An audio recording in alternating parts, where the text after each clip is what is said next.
মাননীয় প্রধানমন্ত্রীর প্রতি কৃতজ্ঞ। আমি নিজেই যেতে চেয়েছিলাম ওনার প্রটোকলের ব্যাপারে, তো উনি বললেন যে না, আমি নিজেই যাব রামিসার বাবার কাছে। প্রধানমন্ত্রী যখন আমার এখানে এসেছেন, এসে উনি বলেছেন যে আমি একজন প্রধানমন্ত্রী হিসেবে আসিনি, আমি একজন মেয়ের বাবা হয়ে একজন মেয়ের বাবার কাছে এসেছি। ওনার এই বক্তব্য আমার হৃদয়কে শীতল করে দিয়েছে। একটা দেশের রাষ্ট্রপ্রধান যখন একজন সাধারণ জনগণকে, সাধারণ মানুষকে আশ্বস্ত করেন, স্বাভাবিকভাবেই তখন আমার মনের ভিতরে সেই আশ্বস্ততা, সেই বিশ্বাস, সেই মনোবল ফিরে আসে। কৃতজ্ঞতা তার কাছে।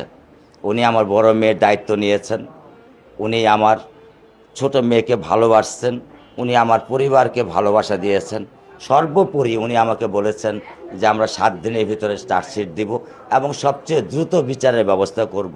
এখানে মাননীয় আইনমন্ত্রী ছিলেন, মাননীয় স্বরাষ্ট্রমন্ত্রী ছিলেন, তারাও আমাকে এই আশ্বস্তি করেছেন এবং আমি সেই আশায় আমি বুক বেঁধে আছি যে খুব দ্রুততার সাথে তাদের যে কমেন্ট, তাদের যে আইনি কাঠামো এবং তাদের যে মানবতা বা তাদের যে মানবিক দৃষ্টিকোণ থেকে আমার মেয়ের বিচারটা দেখছেন, এবং আমি আশা করি খুব দ্রুততার সাথে তারা এই বিচারের একটা সমাধান বা বিচারের একটা ফল আমরা দেখতে পারবো।